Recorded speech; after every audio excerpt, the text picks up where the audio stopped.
भारतीय अंतरिक्ष इतिहास की यह बड़ी घटना है।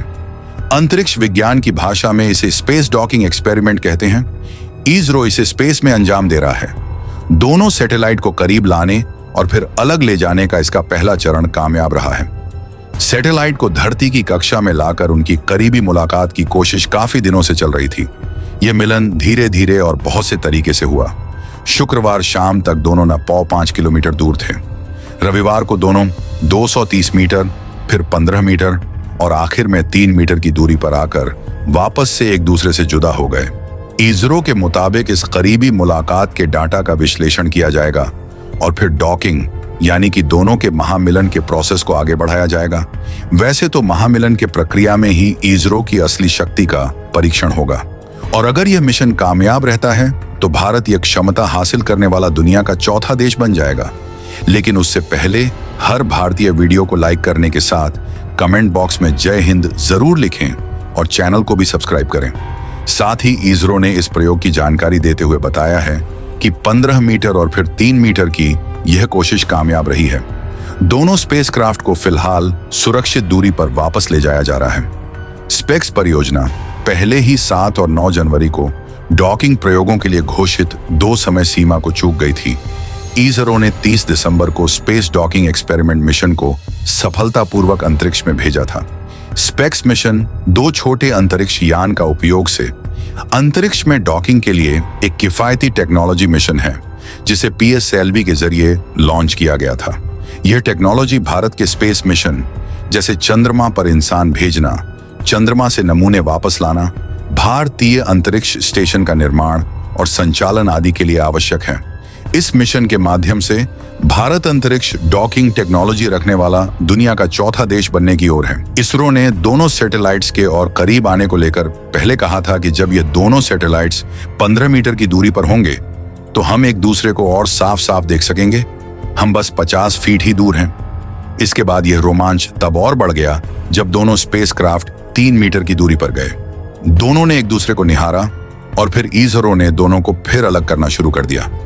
इसरो ने अपने अगले ट्वीट में बताया कि दोनों को वापस सुरक्षित दूरी पर ले जाया जा रहा है। इस मुलाकात के डाटा का एनालिसिस किया जाएगा।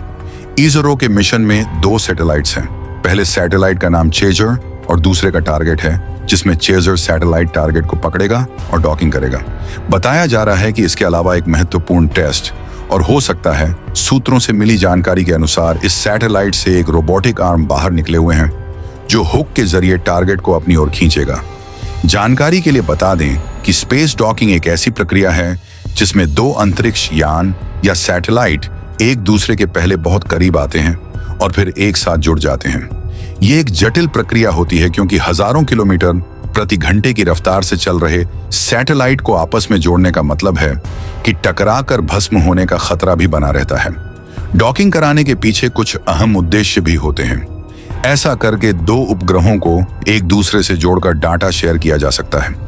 पावर सोर्स को जोड़ा जा सकता है जिससे किसी विशेष मिशन को अंजाम दिया जा सकता है। वैसे तो सैटेलाइट को आपस में जोड़ने के मामले में इसरो के वैज्ञानिकों को अपना असली परीक्षण दिखाना होगा।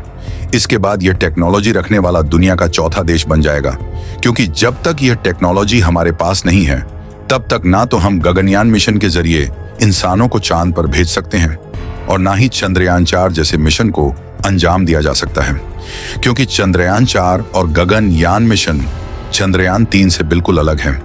क्योंकि चंद्रयान 3 में चांद की धरती पर केवल हमने लैंडर और रोवर को चांद पर भेज दिया था, लेकिन गगनयान और चंद्रयान 4 मिशनों में इनको वापस धरती पर भी लौटना है, जिसमें डॉकिंग टेक्नोलॉजी का इस्तेमाल इसरो के वैज्ञानिक करेंगे। और अगर खुद का अंतरिक्ष स्टेशन भी बनाते हैं तो इसी डॉकिंग तकनीक के जरिए अलग अलग स्पेसक्राफ्ट और इंस्ट्रूमेंट को आपस में जोड़ना पड़ेगा। और अगर हम बिना इस टेक्नोलॉजी के अंतरिक्ष में किसी तरीके से स्पेस स्टेशन बना देते हैं तो पहली बात तो यह है कि उस स्पेस स्टेशन में इंसानों को भेजने में काफी ज्यादा मुश्किल होगी, और दूसरी बात यह है कि अगर इंसानों को उसमें एक बार भेज दिया गया तो उन्हें धरती पर वापस लाना संभव होगा। और क्योंकि इंसानों को सुरक्षित अंतरिक्ष से धरती पर वापस भी लाना है, इसलिए भारत का इसरो वह तकनीक हासिल कर रहा है जिससे पहले ही मिशन में हमें सफलता मिले। और जब अंतरिक्ष यात्री चांद पर या फिर स्पेस स्टेशन में जाएं, वह धरती पर दोबारा वापस लौट कर आ सके। इसीलिए इसरो के इस मिशन का उद्देश्य दो छोटे अंतरिक्ष यान या सैटेलाइट को एक साथ लाने यानी कि डॉकिंग करने और अलग करने यानी कि अनलॉक करने की क्षमता का प्रदर्शन करना है। इस तकनीक में हाईटेक थ्रेशिंग और प्रोपल्शन सिस्टम का उपयोग किया गया है, जो मुख्य रूप से डॉकिंग करने का काम करेगा। आपको जानकारी के लिए बता दें कि इसरो का यह मिशन 2 साल तक चलने वाला है। इसरो के वैज्ञानिक स्पेडिक्स मिशन को लेकर पल पल की खबर दे रहे हैं। अगर वह डॉकिंग भी प्लान कर रहे हैं तो इसका लाइव टेलीकास्ट अनाउंस कर रहे हैं, और अगर मिशन पोस्टपोन हो रहा है तो भी तुरंत कारण बताकर हमें पूरी जानकारी दी जा रही है। इसका मतलब यह है कि इसरो हम भारतवासियों से कुछ भी नहीं छिपा रहा है। जैसा कि रिसेंट अपडेट में उन्होंने बताया कि मैन्युअम यान की ड्रिफ्ट यानी खिसकने की रफ्तार ज्यादा थी। अब कोई और स्पेस एजेंसी होती तो वह अपनी इस भूल को कबूल नहीं करती और शायद हड़बड़ी में डॉकिंग करने की कोशिश करके वह अपना मिशन भी फेल कर देते। शायद आपको याद होगा कि रूस ने इसी तरह चंद्रयान-3 से पहले चांद के दक्षिणी ध्रुव पर उतरने के लिए अपना मिशन हड़बड़ी में लॉन्च किया और उसका अंतरिक्ष यान चांद पर क्रैश हो गया था। वह कहते हैं ना कि जल्दी का काम शैतान का होता है, और रो के वैज्ञानिक ये बिल्कुल नहीं चाहते कि उनकी सालों की मेहनत व्यर्थ हो। इसलिए वह शेड्यूल के हिसाब से डॉकिंग नहीं कर रहे, बल्कि अगर कोई कमी आ रही है या डाउट हो रहा है तो ग्राउंड सिमुलेशन पर उसे टेस्ट किया जा रहा है और उसका समाधान निकालने की कोशिश की जा रही है, जिससे मिशन सफल होने के चांसेस बढ़ जाएं। और यह किसी भी कुशल मिशन को करने के लिए बिल्कुल सही तरीका है। ऐसे में हमारा तो यही मानना है कि डॉकिंग भले ही 1 से 2 सप्ताह लेट हो जाए, लेकिन हमें इसरो के वैज्ञानिकों पर अपनी उम्मीदों का बोझ नहीं डालना चाहिए, बल्कि उन्हें उनका काम सूझबूझ से करने देना चाहिए।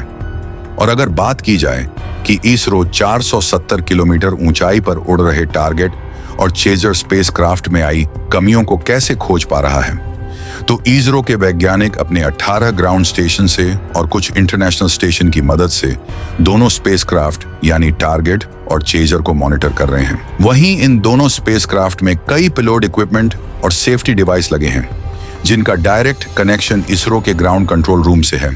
इसलिए प्लान किए हुए मिशन में जरा सी भी गड़बड़ी आ रही है तो टारगेट और चेजर सैटेलाइट खुद उस गड़बड़ी के डाटा को भारत में मौजूद इसरो के कमांड सेंटर पर भेज रहे हैं। बाकी आप लोगों से यही गुजारिश है कि जो इसरो हम लोगों से सारी जानकारियां और कमियां बताते हुए इस मिशन को अंजाम दे रहा है, उनके इस स्पेक्स मिशन सफल होने की दुआएं कमेंट बॉक्स में जरूर करें और इस वीडियो को लाइक करके अपने मित्रों तक शेयर जरूर करें ताकि उन्हें भी जानकारी मिल सके। इसी तरह और भी नॉलेजेबल वीडियो देखने के लिए चैनल को सब्सक्राइब करके बेल आइकन को ऑन ऑल पर जरूर सेलेक्ट करें। जय हिंद, जय भारत।